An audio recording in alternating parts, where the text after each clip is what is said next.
네, 어제 본문에 이어서 오늘 말씀은 오순절 성령 강림 이후에 베드로가 예루살렘에 모였던 많은 이스라엘 사람들에게 설교하고 난 그 이후의 결과를 기록하고 있습니다. 베드로의 설교의 요지는 어제 우리가 살핀 대로 예수님이 이스라엘 백성들이 지금까지 기다려왔던 바로 그 메시아다는 사실을 강조해서 설교했죠. 그래서 예수님이 주와 그리스도가 되신다, 이 사실을 결론적으로 선포했습니다. 이를 설명하기 위해서 어제 봤던 대로 구약의 시편 말씀을 인용하고 그것을 새롭게 해석함으로써 십자가에 달려 죽으시고 또 다시 부활하신 나사렛 예수가 바로 하나님의 아들이시고 메시아이심을 확실하게 증거했던 것이지요.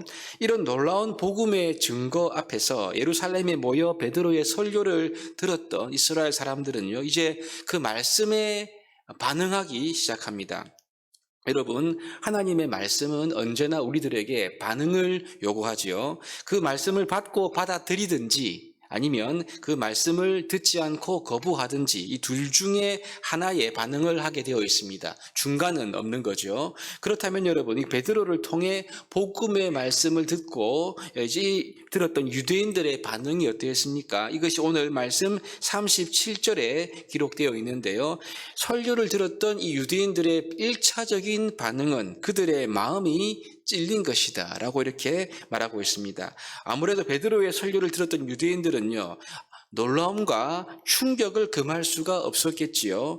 왜냐하면 그들이 바로 십자가에 못 박는데 동의하고 찬성했던 이 예수님이 정말로 부활하셨고 그분이 그들이 지금까지 기다려왔던 메시아라고 증거하니까 이들은 그 마음속에 큰 충격감과 당혹감이 생겼을 것입니다. 그러니 여러분, 이들은 지금까지 그들이 메시아를 받아들이지 않았던 그들의 죄, 그리고 오히려 그 메시아를 죽이는데 동참했던 그들의 죄를 직면하지 않을 수가 없었던 거지요. 이 사실을 깨닫기 시작하니까 자신들의 안에 있었던 그 부족함과 죄가 명확히 보이기 시작하면서 그들의 마음은 이제 찔려왔기 시작했던 것입니다. 그러면서 어찌해야 할 바를 모르는 그런 상태가 된 거죠. 그래서 이들이 사도들에게 묻습니다. 형제들아, 우리가 어떻게 해야 됩니까? 이렇게 묻는 것이죠. 사도들을 가리켜 형제들아 라고 말하는 것은요, 아마 베드로의 말씀이 이들에게 어느 정도 아니 충분히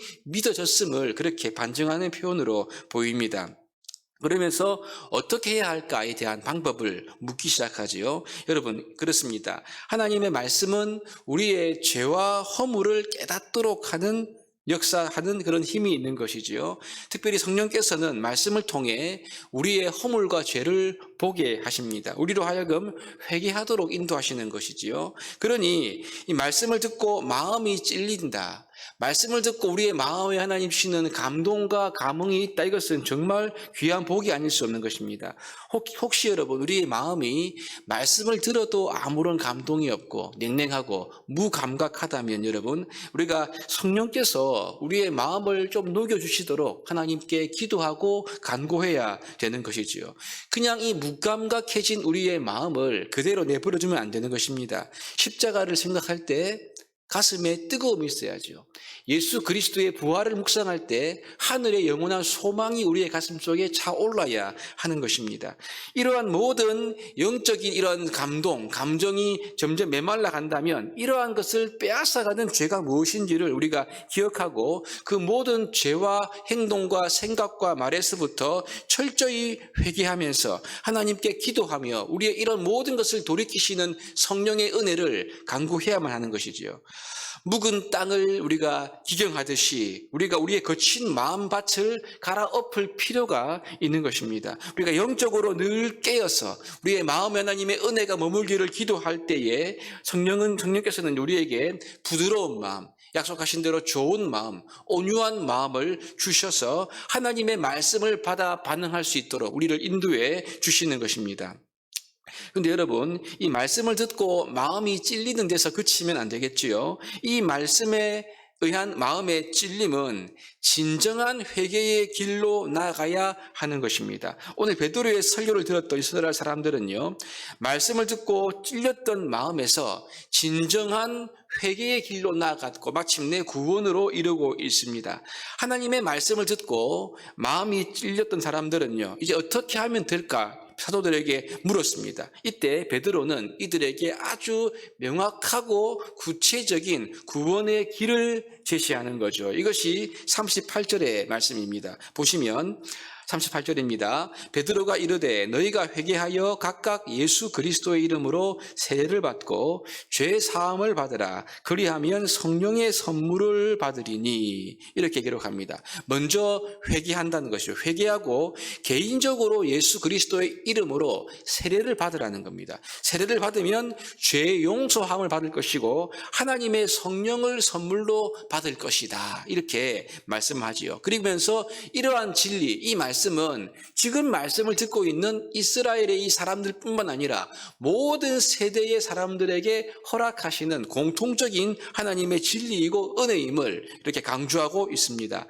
여러분, 여기에서 그치지 않고 사도들은요, 계속해서 여러 말로 확증하면서 고면하고 있지요. 말씀을 듣고 찔림이 있는 이스라엘 사람들을 향하여서 그 찔림에만 머물러 있는 것이 아니라 이 구원을 받도록, 회개하도록, 세례를 받도록 계속적으로 말씀으로 권했다. 그렇게 기록을 하고 있습니다. 여러분, 그렇죠?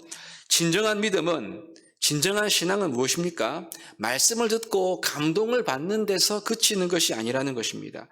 말씀의 부름과 말씀의 요구 앞에서 우리가 인격적으로 그리고 우리의 의지를 다해서 나의 잘못된 길을 뉘우치고 거기에서부터 돌이켜야 하는 것이 진정한 회개인 것이지요. 그 돌이키는 회개의 표지가 무엇입니까? 예수님의 이름으로 세례를 받는 것입니다. 여러분, 세례받겠다 이것은요, 내가 죄인인 것을 인정함과 동시에 죄 사하는 권세가 오직 예수님께만 있음을 믿는 믿음의 표시인 것이죠. 그래서 메시아이신 예수님의 그 권세와 말씀에 내가 순종하기를 결단합니다. 이 의지의 표현이 바로 세례인 것입니다. 여러분, 그러니 회개는 단순히 죄를 뉘우치는 것만이 아닌 거지요. 예수님을 향하여 그분의 말씀을 순종하는 길로 돌이키는 것이 회개인 것입니다. 죄에서 돌이켜 우리 주 예수님의 권위 아래로 나아가고 그분의 권세 안에 순종하고 그분의 말씀의 길로 따르고 나아가는 것이 진정한 회개인 거죠. 이 점이 여러분, 가룟 유다와 베드로의 큰 차이점입니다. 유다는 자기의 죄를 뉘우쳤습니다. 그러나 마지막에 스스로 목숨을 끊고 말지요. 하지만 베드로는 자기의 죄를 가슴 아파하면서 여기에서 그치지 않고 예수님께로 돌이키게 되는 것입니다. 예수님께로 나아가는 것이죠. 이것이 베드로와 유다의 큰 차이점입니다. 이제 베드로의 설교를 듣고 이 마음이 찔렸던 이스라엘 사람들은요, 자신들의 죄를 자복하고 그리스도이신 예수님을 믿으면서 그분께 자신의 삶을 드리기를 결단하면서 세례를 받게 되는 것이죠. 그 무리의 수가 무려 3,000명이나 되었다. 이렇게 성경은 기록하고 있습니다. 하나님의 말씀 앞에서 회개하고 이제 세례받았던 3,000명들은요, 하나님의 성령을 선물로 받게 되었겠지요. 이것이 그 증거로 드러나면서 이들은 120명과 함께 예루살렘 초대교회의 교회 공동체를 이루면서 예루살렘에 굉장한 영향력을 미치는 교회다운 교회를 이루게 되었음을 우리가 말씀을 통해서 읽을 수가 있습니다.